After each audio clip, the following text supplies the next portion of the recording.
आप इस तरफ देखेंगे ये पूरा भगवा ध्वज दिखेगा और अगर आप इस घर पर देखेंगे तो आपको यहाँ एक नीला झंडा दिखाई देगा।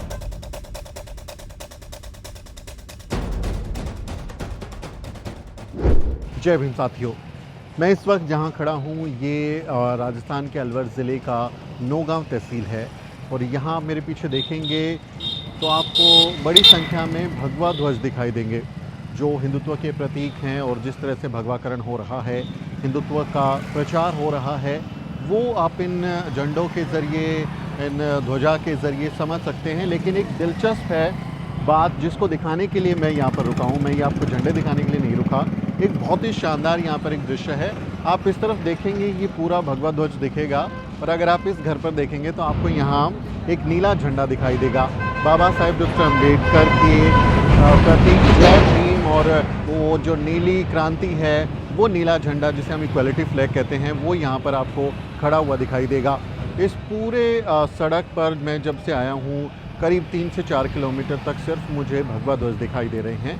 हर जगह भगवा झंडे हैं जो हिंदुत्व के प्रचार प्रसार का एक दावा है। उसको बताया जा रहा है कि कैसे, क्योंकि बीजेपी की सरकार है राजस्थान में और जिस तरह से अयोध्या में मंदिर बनने के बाद में या हिंदुत्व के बाद जैसे हिंदू राष्ट्र की बात उठ रही है, उसके प्रतीक के तौर पर आप देखेंगे तो आपको हर जगह आपको इस पूरे रास्ते पर भगवा ध्वज आपको नज़र आएंगे। लेकिन इस जगह पर ये एकाएक मेरी नज़र रुक गई क्योंकि मेरे पीछे आप झंडा देखेंगे जय भीम का नीला झंडा है। ये अपने आप में दिलचस्प हो जाता है क्योंकि बाबा साहेब डॉक्टर अम्बेडकर के अनुयायी जो हैं वो यहाँ पर खड़े हुए हैं और वो इस पूरे एक जो विचारधारा है उसको एक तरीके की वैचारिक टक्कर भी दे रहे हैं।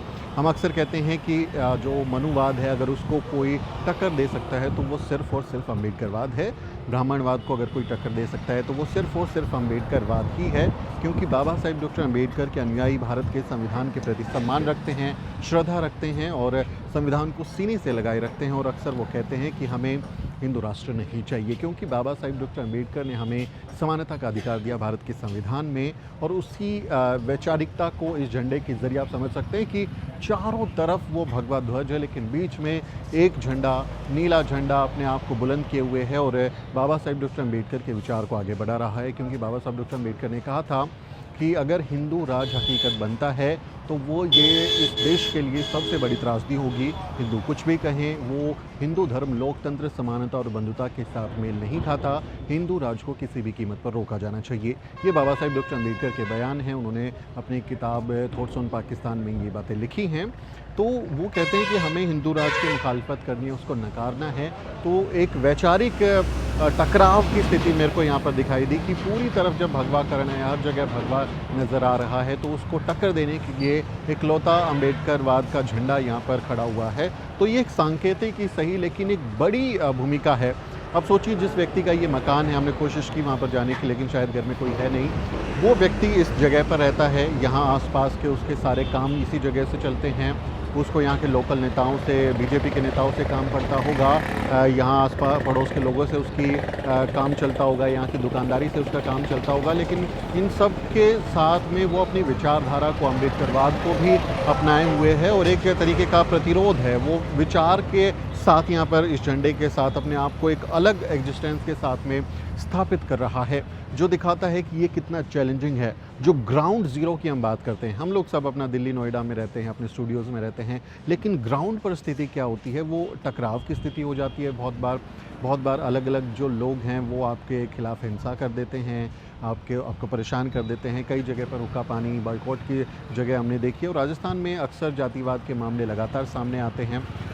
ये एक बदनाम स्टेट है जाति के मामले में, यहाँ भयंकर जातिवाद होते हैं और ऐसे समय पे अगर यहाँ पर कोई व्यक्ति अपने वैचारिकता के साथ में इस तरह से झंडा बुलंद करे और अम्बेडकरवाद को आगे बढ़ाने की कोशिश करे तो उसको सैल्यूट बनता है। तमाम तरीक़ों की आशंकाओं के बावजूद कोई व्यक्ति अगर अम्बेडकरवाद के साथ डटा हुआ है, बाबा साहेब के इक्वलिटी फ्लैग को, जय भीम के झंडे को लेकर वो चल रहा है, अब उसमें इतना दम है, उसमें इतनी ताकत है कि वो इन तमाम भगवा झंडों के बीच में एक नीला झंडा अपने घर पर लगाता है। और ये मज़ेदार बात देखिए कि जो भगवा झंडे हैं वो छोटे आकार में, नीला झंडा आकार में बड़ा है। वो बहुत बड़ी पताका एक नीला झंडा के रूप में यहाँ पर फहराई जा रही है। तो वो एक तरीके का वैचारिक कहें कि जवाब है, संघर्ष का एक जवाब है और ये मुझे बहुत दिलचस्प लगा। मैं वाकई में इसे देखकर काफ़ी खुश हुआ कि जो ग्राउंड ज़ीरो पर जो हिंदुत्व की जो ताकतें हैं उनसे अगर कोई टक्कर ले सकता है तो वो बाबा साहेब डॉक्टर अम्बेडकर के वंशज हैं, वो अम्बेडकरवादी हैं। क्योंकि हिंदू मुस्लिम बाइनरी में हिंदू मुसलमान की जो तकरार है उसमें जाने के बाद में दोनों समुदाय में जब इस तरह की बातें होती हैं तो ब्राह्मणवादी लोग, मनुवादी लोग काफ़ी खुश होते हैं क्योंकि वो उसी की राजनीति करते हैं, उससे उनको फ़ायदा होता है। लेकिन जब आप उनके सामने जाति के सवाल को उठा देते हैं, आप पूछते हैं कि दलित बहुजन समाज के लोगों पर अत्याचार क्यों हो रहा है, दलितों पर एट्रोसिटीज़ करने वाले आप लोग हैं, दलितों की हकमारी क्यों हो रही है, उनके आरक्षण की हकमारी क्यों की जा रही है, उनका बैकलॉग क्यों नहीं भरा जा रहा, और उन्हें मंदिर मस्जिद के नाम पर लड़ाने वाले लोगों से जब सवाल किए जाते हैं तो वो हिंदुत्व का बबल फूट जाता है और वो हकीकत आती है कि हिंदू एकता की जो बात हो रही है वो दरअसल चंद जातियों के पुरुषों की एकता है। उसमें दलित समाज के लोग, आदिवासी समाज के लोग, ओबीसी समाज के लोग शामिल नहीं हैं। वो उनकी सेवा के मकसद से उस विराट हिंदुत्व के फोल्ड में वो रखना चाहते हैं ताकि हम उनकी सेवा करते रहें, जैसा कि उनकी मनुस्मृति और उनके धार्मिक ग्रंथों के हिसाब से हमारी ड्यूटीज़ हैं। बाबा साहब का संविधान उन तमाम धार्मिक बाध्यताओं को त्यागते हुए समानता, न्याय, बंधुता की समान अवसर की बात करता है और हमें देश में अच्छे अवसर मिले, हम अपनी तरक्की कर सकें, इस बात की गारंटी देता है। तो उस संवैधानिक इच्छा के साथ में जब लोग आगे बढ़ेंगे तो वो पाखंड को छोड़ेंगे और उस पाखंड के साथ साथ वो षड्यंत्र को भी छोड़ेंगे। जो हिंदू मुसलमान की बाइनरी है कि हमारे लोगों को पढ़ाई लिखाई से दूर कर दो, नौकरी रोज़गार से दूर कर दो और उनको हिंदू मुस्लिम की बाइनरी में फंसा दो, दंगों में फंसा दो, उसको ऐसी छोटी छोटी जगह पर हमें लोग मिलते हैं जो जवाब दे रहे होते हैं। तो ये एक मेरी कोशिश है उन लोगों को जवाब देने की भी जो कहते हैं कि अक्सर वो फुट सोल्जर्स हैं, वो प्यादे हैं, उस तरह का इस्तेमाल होता है। देखिए ग्राउंड पर जब आप देखेंगे तो यू विल फाइंड कि बहुत सारे जो लोग हैं वो उसका जवाब भी दे रहे हैं, वो उसकी प्रतिक्रियाएं भी दे रहे हैं जो उनके आसपास उस समय चीज़ें हो रही होती हैं। तो हमें इस आंदोलन को, इस संघर्ष को अंडरलाइन करना चाहिए, उसको समझना चाहिए, रेखांकित करना चाहिए कि कैसे छोटे छोटे प्रयास ही सही लेकिन एक बड़ी इबारत की ओर वो इशारा करते हैं, बड़ी कहानी को, बड़े संघर्ष को बयां करते हैं कि उसके बैकग्राउंड में कितना कुछ चल रहा होता है। तो मुझे उम्मीद है कि ये वीडियो आपको पसंद आया होगा। इस प्रयास पर आप क्या सोचते हैं कमेंट करके लिखें। आपसे अपील है वीडियो को शेयर करें ताकि बाकी लोगों को भी ऐसी हिम्मत मिल सके और आपके हौसले को हम सलाम करते हैं। जय भीम। मेरा नाम सुमित चौहान है और इस वीडियो स्टोरी को रिकॉर्ड करने में मेरी मदद कर रहे मेरे सहयोगी मोहित और वीरू। अगले वीडियो में मुलाकात होगी दोस्तों।